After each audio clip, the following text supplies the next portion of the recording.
Hey guys, Kevin here for The Leftovers, Season 2, Episode 2, A Matter of Geography. And I was definitely looking forward to this episode. I mean, last week's episode really put me right back into this show, honestly. I absolutely love last week's premiere. I don't know if I said, but I think it's the best season premiere I've seen so far this year. Honestly, I do. And I was definitely looking forward to seeing how this episode would be, because from the promo, it looked like we were getting basically an episode entirely in the Garvey's perspective. And that's exactly what this was. It was basically just like last week's episode, except it was all focused on the Garveys. You know, Kevin, Nora, Jill, and baby Lily. Basically, that's all we focused on. It essentially was the season premiere that we were expecting last week, and I kind of like that. A lot of people I know were thrown off by that, but I think it worked mainly because of the fact that, you know, the reason I think this works so well is mainly because it's, you know, if we know the Murphys now, we know their story, we know what happened with them, and I think it works better that way, because if we would have met them in this episode, it would have felt very strange to do that. I just felt that would not be the right thing to do. But I overall really love this episode. I think this was another fantastic episode. Obviously, I don't know if it was as good as the premiere. I really don't. I think it's very hard to top the premiere. I think they can eventually do it, but this episode was, like I said, essentially what we got last week, but it was all in, you know, just the Garvey's perspective, and I really love that. Now, one thing I did not talk about last week is the new intro. I did not talk about it last week, but I love the new intro. I think the new intro is perfect for this show because it really throws you off. It makes you feel like you're watching something else, and that really is the theme of this season. I mean, it really throws you off. It makes you think that it's just too happy and it doesn't go with this, and I love that, honestly. If you are confused by the intro and it throws you off, that's the point, and I think they're doing an amazing job with that. And I thought that was great. But let's get to this episode. We start right where we left off last season. If you remember the cliffhanger last season, you know, basically Nora saw baby Lily outside, and then she sees Kevin and Jill walk up to her. And she tells them what she found, and that's how last year's season ended. And I like how, actually, they went back to that, because you think they would have gone back to that last week, but again, they went back to it this week, so I thought it was a bit more effective that way, and I really like that. So Jill then starts feeding the baby. Nora tells her she's a natural, and Kevin tells her he just got out of the FBI and there's no more missing persons or abductions cases, which Nora's surprised about, and basically he's out of the FBI now. So Jill asks if they're keeping Lily since someone left her there for them, and Kevin asks if Nora's staying over, and she says her luggage is in the car. He tries to tell her if they're going to be together, they can't, but then says that they don't really know each other, which I actually like they brought up because it's true. I mean, Kevin and Nora, yeah, they've kind of had this thing, but they don't really know each other. They don't tell each other the truth. They haven't really said what they're doing.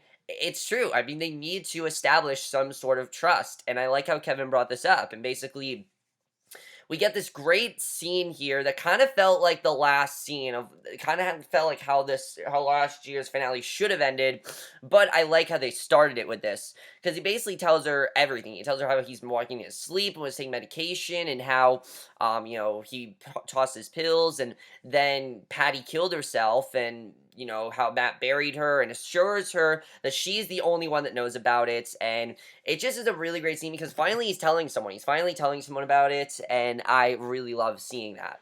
So he also tells her he smokes, and she says she hires prostitutes to shoot her, which I still find that very funny. I'm sorry, I do. I think that's very funny. And she tells Jill she lied about her gun and won't do that again. Jill tells her it's okay. She then asks if she has to say something, and then Jill asks if she has to say something crazy now, and they all laugh about it, and Nora says it's okay, and I thought that was a really great first scene because, you know, now they've established this bond. They're now a family, and it was a perfect way to get us right back into their storyline. So then we go 2 months later, and Kevin is now at a laundromat with Lily, and things are much more different for Kevin. You know, a girl comes over complaining about Lily crying. He tries to calm her down, but no use. She won't stop crying, and he gets a phone call, and it's Nora, and he says he tells her where he is. And then he gets upset, and he seems to be really upset about a washer, and he gets upset about something. She said she was scheduled at 11. She hangs up before he can say I love you. He shows up and tells Nora he's sorry. He thought it was at 11, and she tells him it's okay, and they're at an adoption center, basically. They're going to adopt Lily. That's what they want to do, which makes sense. And they explain the situation to the social worker, and when he asks about other family, this was really interesting. Kevin doesn't mention Tommy or Laurie. He only mentions Kevin Sr. He doesn't mention his you know, his son or his ex-wife, and maybe he's trying to keep that part, you know, push that part aside, but they still are a part of his family. You know, he's not going to be able to just fully pushed them away, and I like how we did get, he didn't mention them. So when asked about marital status, Kevin tells them that they live together, but Nora does mention that they were both previously married, but they love each other, and they don't plan on separating, despite the social worker he asked them if they want to adopt another child in addition to Lily, and basically the child is 1 month old, adorable, and white, and Nora tells them that they're good, and Kevin agrees. And I thought that was kind of funny that he literally wanted them to adopt another child. But I guess because, like, the departure, I mean, people are losing families, things like that. I can understand that. So he gives them the papers and tells him that basically to take it down the hall, the wait shouldn't be too bad, and finalize the adoption. So Kevin then sits outside and thinks about the fire he tries, basically he's thinking about the fire that happened in the finale.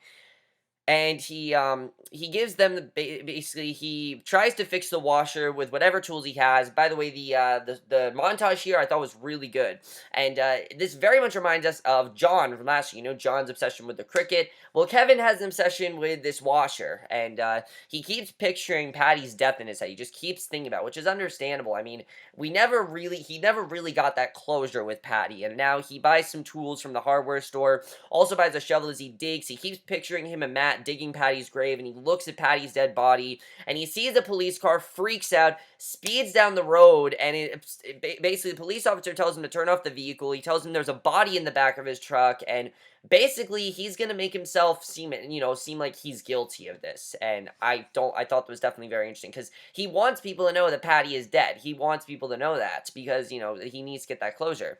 So Jill plays with Lily, and she's wearing clothes that Matt set them, and Nora asks if Jill wants to go for a walk with them, and then she says that she's meeting with a friend for coffee, as he's not as cute as he used to be, and she tells her that they have a big dinner at 7, that Kevin is wearing a suit for it, and Jill then goes to the dinner, and she meets up with her friend Lewis, but it's actually Tommy. I didn't expect to see Tommy in this episode, but that was really cool that we saw him. And you know what? Yeah, I think we did need to see him. I didn't really think about, that we were going to see Tommy or Laurie in this episode, but we do see both of them in this episode. And, he tells her that he doesn't want to infect her. She tells him that sucks, and says she ordered him a cheeseburger. And he asks if the school's good. She says it's August. She tells him how Nora and Kevin adopted the baby, and he doesn't like calling her Lily. But Jill's concerned since he gave them the baby. And she asks if she told Kevin. He gave it to them, and he says she didn't, and he says she can never tell him, and for whatever reason, he doesn't want Kevin to know that that is his baby. And I think it's just because, Kevin didn't know what was going on with Tommy, and I feel like Tommy feels upset about that. Tommy does need to eventually tell Kevin, though. I'm sorry. He needs to. He does. He can't keep this secret from Kevin. It's something that he feels he can keep from him, but it's a very important secret that Kevin does probably need to know about. And I think it's something that he definitely needs to let Kevin know about, and even though he doesn't want to, he pretty much has no choice. Honestly, he has to.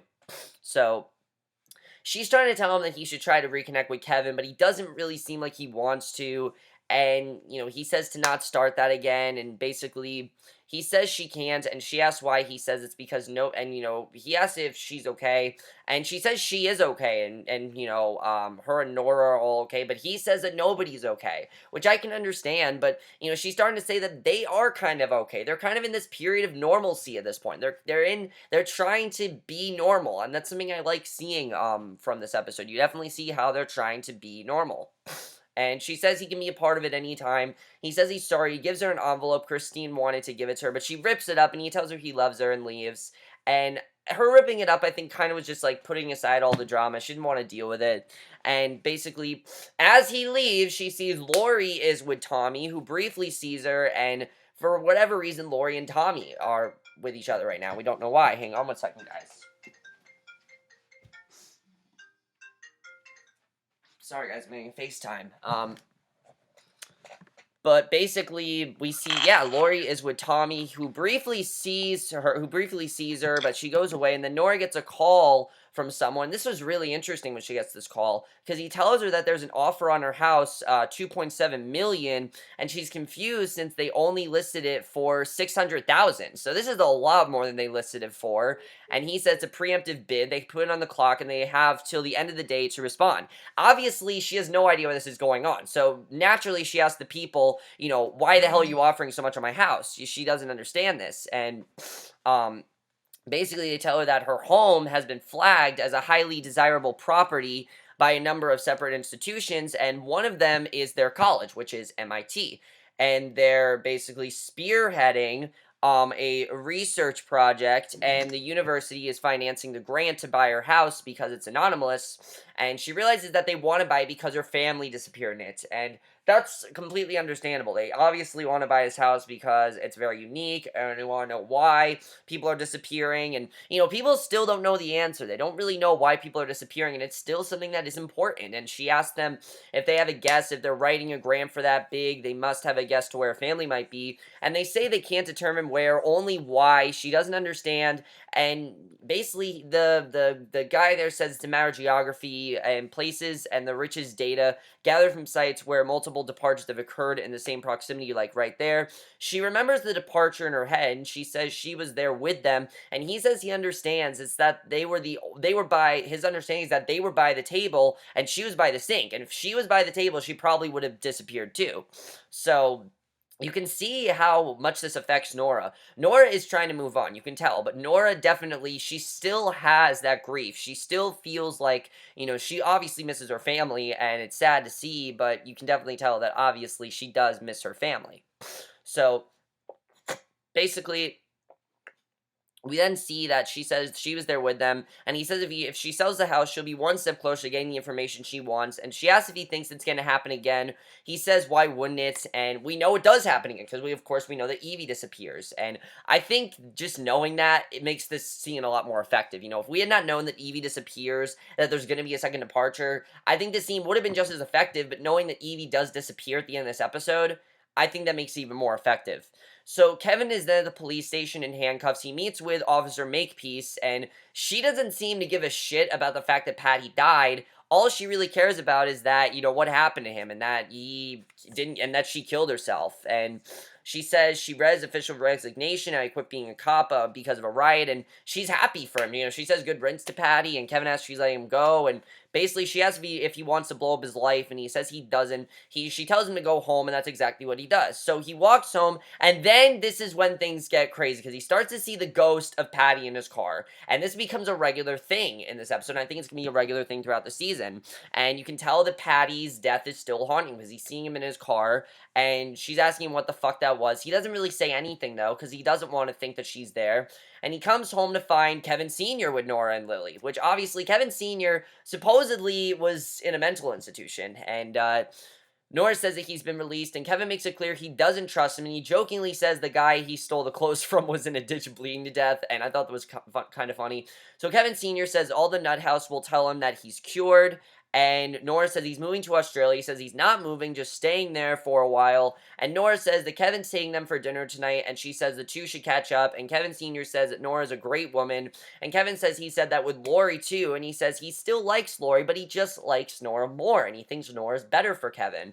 And he tells him to try not to drive her to a fucking cult, and he realizes his sense of humor is back. And that's something that, Kevin Sr. is really happy about, because he's had that sense of humor gone for a while, and he really wants that back, and he's happy that he has it back.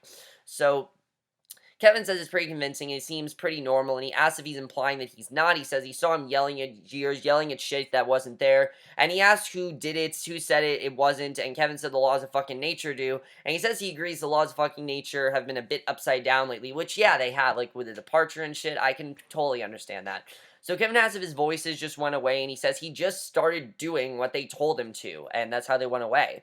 And he says he loves the town, and what I love about this scene is that we know that now Kevin's starting to see Patti, so he's starting to get the voices that his father did, and maybe that's the only way that Patti will go away is for Kevin to just simply listen to her, which I think is definitely interesting that his father brought that up, because now that we know, Kevin is seeing Patti, and we don't really know what's going to happen there.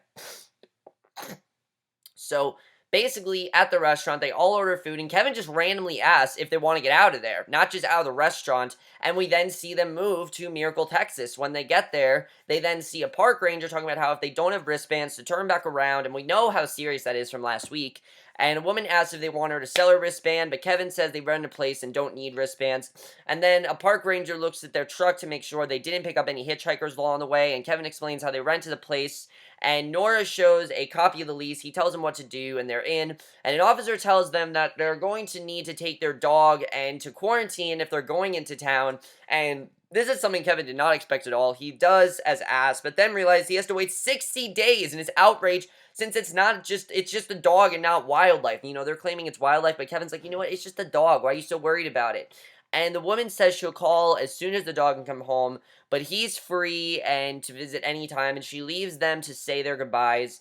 And Patti in his mind says that she'll stay with him if he wants. And then they go through medical detectors and they watch a video of a woman talking about Miracle, and basically this ranger then tells Kevin that the auction is in 5 minutes, and he says they already rented a house, and he's just looking for his family, and he tells him where they might be, and he meets the man that Michael prayed with, and he tells Kevin to come see him sometime. He could help him with his situation, and Nora, meanwhile, is pissed out of her mind because the house they rented apparently burned down just randomly, and we don't know why, but it burned down, and Kevin asks if there are any other rentals, and the officer says not currently, but they will get them to the top of the wait list when they should be available. And they then see a woman buying a house, and they decide to go to the auction.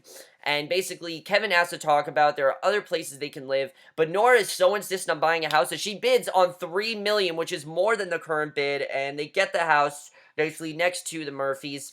They give them the wristbands, and they tell them not to take it off till they get their permanent residence cards. It will keep the Rangers in town off their back, and once the wire transfer to the bank comes through, they can then pick up the keys, and he says there's no, sorry guys, my nose is very scratchy. I know I scratch my nose a lot, but it's scratchy.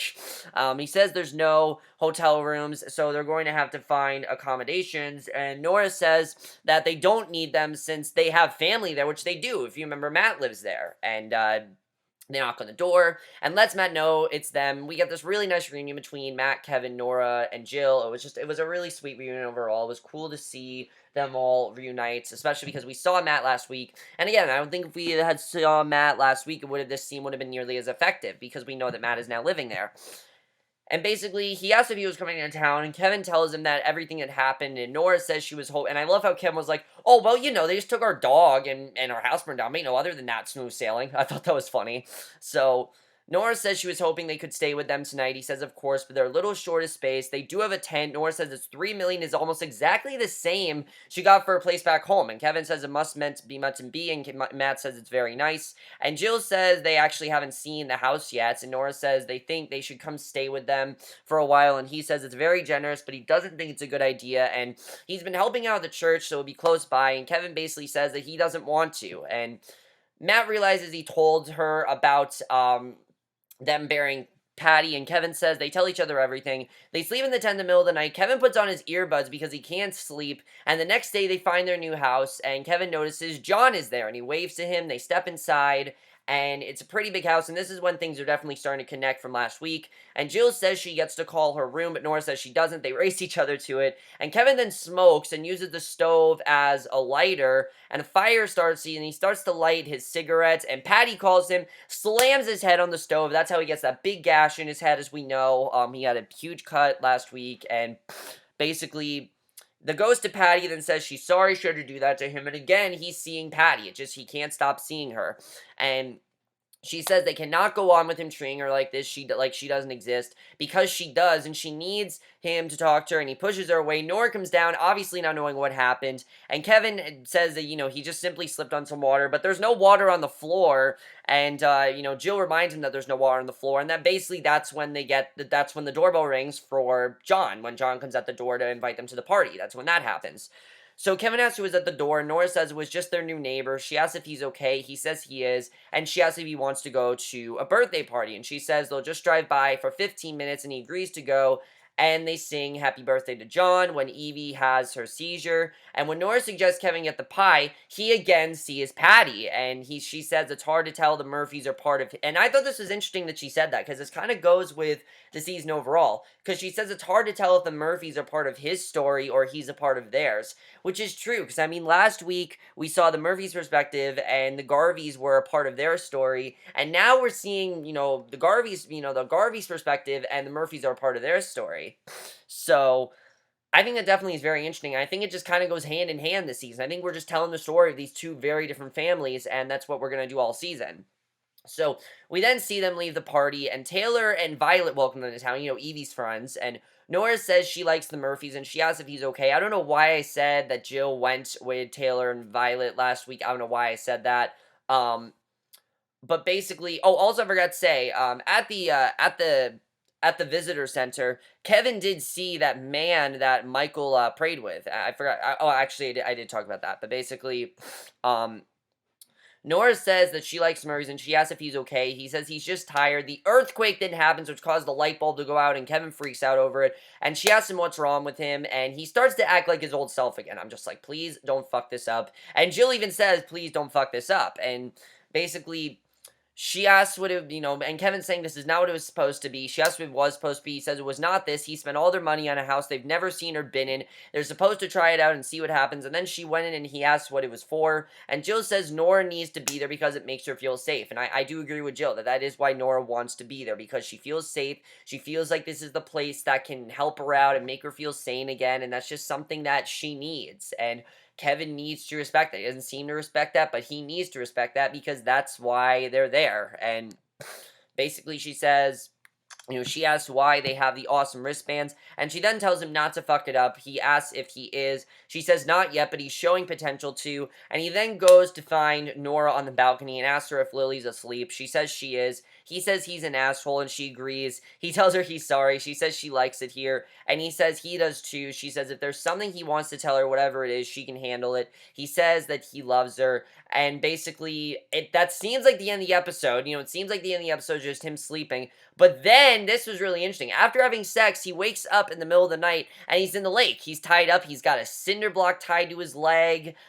He's like, there's like a rope on his leg. I mean, it's just, he's woken up in the lake, basically. The lake that you're not supposed to go in, that, Evie and Taylor and Violet went in. He's in that lake, and he tries to figure out why he's there, but he can't, since this is the time that Michael and John realize that the water is gone in the lake and that's dried up, as John cries out for Evie, and Patti says, uh-oh, basically, saying uh-oh as in shit is about to go down, and that basically is how the episode ends. Now, I thought that was an awesome ending, really connected the two things, really connected the two stories perfectly, and I absolutely love that. And while this episode was not, I think, as good as the premiere, I still thought this was a very solid episode. It really did feel like the season premiere, but again, I feel like it shouldn't have been the season premiere because it just felt better having the Murphys be season premiere because it throws us off more, and that really is what the show is trying to do. But there's a lot to talk about in this episode. First of all, why did Kevin wake up in the ocean? What's going on here? I definitely feel like he's sleepwalking again. You can tell that he is sleepwalking and that it definitely is Patty's doing, most likely. And I like seeing him talk to Patti. This is definitely very interesting. On how does he get rid of Patti? I feel like he's becoming like his father, where he's seeing these people that aren't there, and there's no way to get rid of it. He wants to get rid of it, but there's just no way. And his father, of course, had the same problems, and now I feel like he's going to have the same problems. And I like seeing that, definitely. It's very interesting. I like the new Jill. I like how Jill's a lot more free-spirited, and especially with, like I said last week, when you think of Jill, how she was kind of, she was smoking, and she was playing those really violent games, like that the choking game where the guy jerked off and she choked him in the first episode, if you remember, things like that. And now she's just happy. I like seeing Jill happy. I like seeing Nora and Jill try to move past it and try to, live again and have this new life and everything. While Kevin doesn't seem like it's going to work for him, it does seem like they're at least trying, which I like seeing, that they are definitely trying to see what happens there. Let's talk about this healer guy. I think this guy that, approached Kevin, he's going to be the Holy Wayne of the season. Holy Wayne, of course, was the healer. We don't know who this guy is. We know that Michael prays with him, but I definitely feel that Kevin's going to try to find out who this guy is, why he's approaching him, why he knows him, and things like that. That definitely is something that I think Kevin is going to do, and that's going to be very interesting as well. It looks like next week we're going to focus just on Tommy and Laurie, which, okay, I'm really hoping that that the season is not just people's perspectives. It did work last season, but I don't want them to slow this season down. I really want to get get things going. It seems like episode 4, that's really when things are going to start to get going, and that's when we're really going to start to get into, what's going on here with the whole situation. But next week, it looks like it's just Tommy and Laurie, which, okay, it's interesting. But what's going on with Tommy and Laurie? Clearly, there is something going on with them, and there's a specific reason why Tommy does not want to see Kevin. I know he's been away from him for so long, but maybe it's because he's with Laurie. That probably is why, and Kevin doesn't really want to see Laurie right now. That probably is why that's what's going on there. That definitely is very interesting. The wristbands as well. We don't really know too much about the wristbands, and I like having this mystery of not knowing what the wristbands are all about. Why did Evie disappear? Why is Evie disappearing? Why did nobody from the Garveys disappear? That's what I want to know. How come Jill didn't disappear? Why didn't Nora disappear? It just seems weird that now it's happening to the Murphys. I think it's just because they haven't had a departure yet, and the Garveys have. They've had that suffering. And I think definitely we're starting to know what it's all about, that it's about families with mass households. And if you notice, Nora had a husband and 2 kids. The Murphys have, a husband and wife and 2 kids. Very much like Nora's situation. I definitely feel that's not a coincidence that this happened to both Nora and now the Murphys. And we don't know why this is happening, but there has to be a reason why. We don't understand why it's going on, but there has to be a specific reason why this is going on. And I don't know if we're going to get the answers yet. This is a show that doesn't seem to give us a lot of answers, which I like that they don't give us a lot of answers. But I think we're definitely starting to get some answers on what's going on with the departure. And I think the MIT guys, theory is a pretty accurate one. I think that definitely is very close to what's going on. I don't know if it's exact, but it sounds pretty obvious. That's what's going on there. That definitely is going to be very interesting to see what they do with that. And also, I just like seeing them trying to be a regular family, even though... And Kevin also needs to face that he does have a son, and he does have an ex-wife. It doesn't seem like he wants to talk about very much, and it doesn't seem like he wants to bring him up very much. And I get that maybe he just feels bad that they are not in his life right now, but he does need to bring them up at some point because they are part of his family as much as Jill is, and he needs to remember them. He can't just push them aside. I understand that him and Laurie are divorced, and they'll probably never get together again, and they'll probably not even ever want to see each other again, but the way we're heading, I really feel like Laurie and Tommy are going to end up in Miracle next week, and that they're going to be forced to meet up with Kevin, and they're going to have a very awkward conversation, definitely, especially when she finds out that Kevin and Nora are together. We'll have to see definitely what's going to happen with that. That definitely is going to be very interesting. But I'm really loving this season, guys. This really does feel like, even though I love last season, this really felt like, again, the season premiere that we didn't get last week, but I definitely really love that. Let me know what you guys thought of this episode. I thought this was another amazing episode. I will see you guys in my next video, which will be for, I think it's going to be for Doctor Who. I'll probably watch Heroes Reborn Thursday. I'll probably do that because that's like the one I don't really want to watch right now. I have like a bunch of shows to catch up on, so I'll probably do Doctor Who next. By the way, guys, I'm not watching Finding Carter. I watched the episode. I'm probably not going to watch it. If you guys are wondering, I'm not watching Finding Carter. So, that's what you see for this video. Hope you enjoyed it, and we'll see you guys in the next video, which will be for Doctor Who, and I will see you guys for that. Okay, bye.